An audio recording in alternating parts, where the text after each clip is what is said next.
So on this day, I just got home from school and I was talking to my mum in the kitchen. I'd often speak privately with my mum in the kitchen about girls' issues, puberty bras, boys, school squabbles, whatever was going on. I knew to keep my mouth shut about any of these things when my stepdad was around, but that wasn't easy. On this particular day, I was midway through asking my mum for advice when I heard him enter the house. I immediately became silent and my stepdad immediately, lost his shit. I don't know how else to explain it other than his paranoia set in and he immediately assumed that I'd stopped talking because I must have been talking about him. So he starts raging out and then he lunges forward and he throws his carton of strawberry milk at me.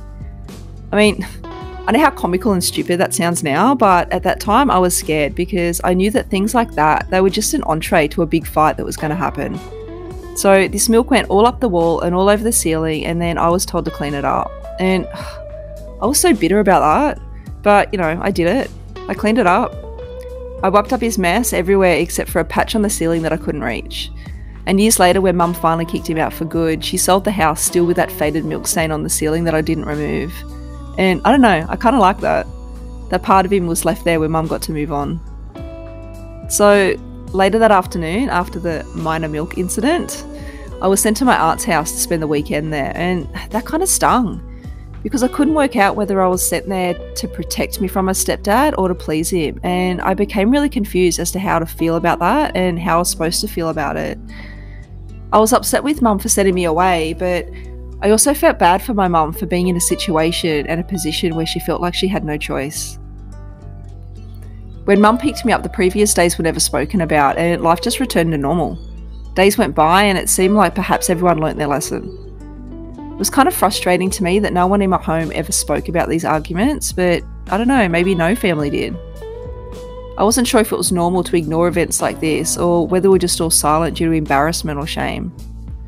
But either way, I just didn't feel like I had anyone to talk to about it and I never wanted to embarrass my mum, so I was never going to tell anyone even if I could. So I would doodle in my scrapbook and I'd listen to my 90s grunge music and I'd do my best in school and I'd spend time with my friends. And a few days later, I opened the curtains in my bedroom. You could see the ocean from my window and I saw my stepdad reversing his car into the driveway. And as he slammed the door, I quickly shut the window that I just opened. We were all well aware of my stepdad's mannerisms and his body language said it all. The way he was walking towards the house and towards me, I knew I was in trouble. I mean, of course I did nothing wrong, but of course that never mattered. So I started panicking and I took my dresser and I pushed it up against the door. But I know how strong he is, so I had a lounge that sat just under my window, so I grabbed that too and I pushed it up against the dresser. Then in like a second he was at my door, bashing at it to get in. I leaned my body over the lounge to push my weight into the dresser and he started pushing the door open, like just slightly.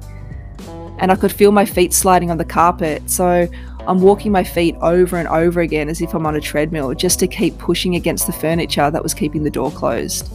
And he couldn't get in. I successfully locked him out. He was still yelling his death threats at me, but his voice was fading, so I knew he had accepted defeat and he'd left me alone. But then I heard this tapping at my window and he was screaming at me again. He was yelling, "I'm gonna kill you," through the glass, and I'm shaking, but I was pretty content that he couldn't get to me, so I yelled back, "I'd like to see you fucking try." Now, okay, I knew that was a bad move, but the adrenaline was pumping and I was scared and that's what came out of my mouth. So then he placed both of his hands on the window and to my surprise, the window slides up. So all my preparation and planning and I hadn't locked the bloody window. So then he's in my room and I had nowhere to go. There was no time to move the lounge or the dresser away from the door, so I just froze and he grabbed me and threw me on the bed. He put his hands around my throat and he was telling me he wasn't going to let go until I was dead. My mum and brother were frantically trying to open the door, but I'd basically locked myself in and locked them both out. My brother finally opened the door just enough to squeeze through, and after attempting to jump on our stepdad's back, he began thumping him with closed fists. Once my mum was able to get in the door, it was over. My stepdad backed off and my brother and I were again sent to my aunt's house. Once we're at our aunt's, we're exposed to everything Mum tried so hard to keep us from. It was there that I got drunk, stoned, and lost my virginity. I didn't want any of those things, and I didn't get stoned after that because I didn't like the way it made me feel. But I was shy, immature, and I just wanted so badly to fit in somewhere. There were always foster kids coming and going from the house, and there was constant chaos with little discipline. So it was very normal to be able to do whatever you wanted there. And even though it wasn't what I wanted, I just went along with it because, well, I'm still embarrassed to admit this, but I just found it really hard to say no. Like, I couldn't say no because I never wanted to upset anyone or risk anyone being angry at me. And the memory of that fat, bald 20-year-old thinking it was okay to have sex with my 15-year-old body is, I don't know, it still grosses me out, but whatever. It is what it is. I know my mum would have been devastated if she knew what happened at my aunt's, and I really don't think we would have been sent there if she knew, but I knew I had to keep that a secret. Like, I just had so many secrets, and I hated it. I'm not sure how many days after that, I rolled over in my bed and I wasn't sure what time it was or how long I'd been asleep, but I could hear my mum and stepdad were arguing in the kitchen. So I crept quietly to the door and I slowly turned the knob. I was so nervous about the door creaking to peek out at them, and to me it looked like my stepdad had hit my mum.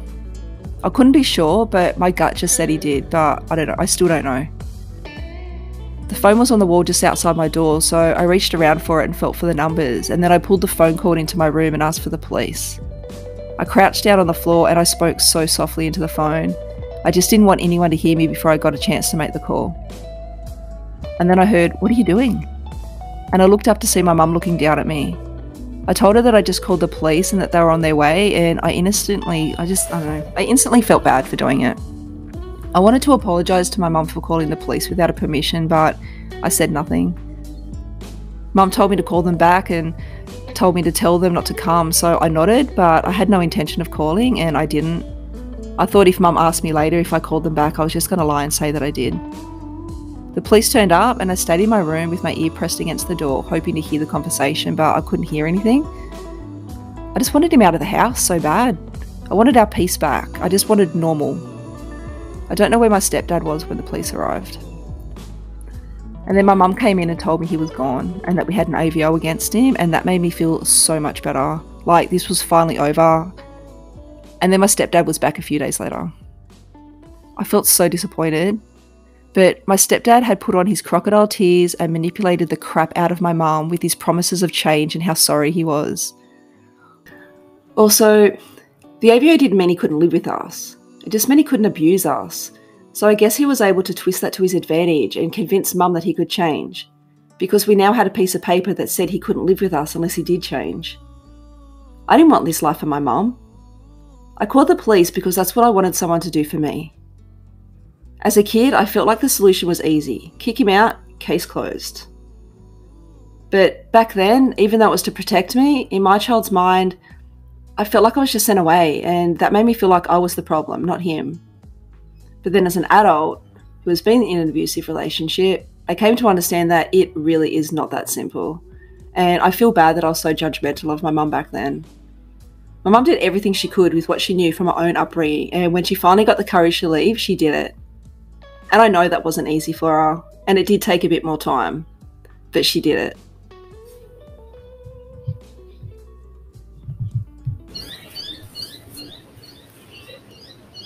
Hi, so I actually received some really lovely feedback from my last 3 videos, so thank you so much for that. I was asked to collaborate and co-author a book, and it was only 3,000 words. It was just a very brief outline of some of the things that I went through. I was also invited to be on a podcast. I didn't take them up on the offer of that because I'd been working night shift for months, and I don't know, the sleep deprivation, my brain fog just couldn't handle it. But art has been my thing since I was a child, and I don't know, I just like putting a colourful spin on anything.